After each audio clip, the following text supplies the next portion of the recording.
అందరికీ నమస్కారం.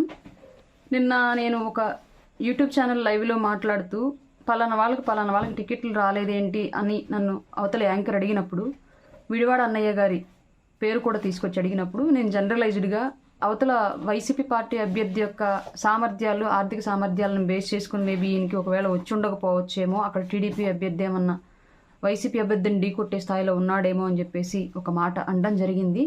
దీని మూలంగా విడివాడ అన్నయ్య గారు అలాగే ఆయన వెనకాల ఉన్నటువంటి అనుచరులు, జనసైనికులు బాధపడ్డారని చెప్పేసి నా దృష్టికి వచ్చింది. నిన్నటి నుంచి నన్ను నాన్ స్టాప్గా ఫోన్లు చేసి అడుగుతూనే ఉన్నారు. నేను దానికి సంబంధించి వివరణ ఇచ్చుకుంటూనే ఉన్నాను. నేను ఫైనల్గా అన్నయ్యకి కాల్ చేసి నా మాట వల్ల కనుక బాధపడి ఉంటే సారీ అని కూడా చెప్పడం జరిగింది. కానీ నేను లైవ్లో మాట్లాడిన మాట ఆయనకు బాధపడింది కాబట్టి పర్సనల్గా ఫోన్ చేసి సారీ చెప్పడం అనేది నాకు అంత సమంజసమైన విషయం కూడా అనిపించలేదు. అందుకే నేను డైరెక్ట్గానే ఈ విషయాన్ని మళ్ళీ లైవ్లో వీడియో ద్వారానే చెప్తూ ఉన్నాను. విడివాడ అన్నయ్య గారు, నా వల్ల కనుక మీరు బాధపడి ఉంటే, నేను మాట్లాడిన మాట వల్ల మీ మనసు చిన్నబుచ్చుకొని ఉంటే నన్ను దయచేసి క్షమించండి. నేను మీ చెల్లినే అప్పటికీ. నేను ఎప్పుడు పార్టీలో ఎవరిని కించపరిచేలాగా మాట్లాడిన అందరికీ సపోర్ట్గా ఉంటాను, మీకు తెలుసు. ఓపెన్గా ఒక విషయం అడిగినప్పుడు దాన్ని ఎలాగా చెప్పాలి అన్న కాన్సెప్ట్లో నేను దాన్ని అలా చెప్పడం జరిగింది.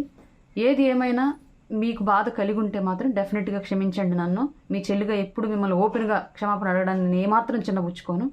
నా వల్ల మీకు జరిగిన చిన్నపాటి మానసిక బాధకి నన్ను క్షమించమని అడుగుతున్నాను. మీ చెల్లెలను అనుకో నన్ను ఈ విషయంలో క్షమించండి. అలాగే క్యాడర్కి కూడా నేను రిక్వెస్ట్ చేస్తున్నాను.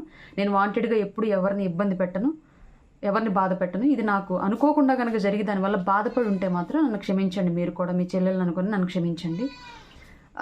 ఆ పరిస్థితి ఎందుకు అధ్యక్షుల వారి క్రియేట్ అయిందని కూడా నాకు తెలియదు.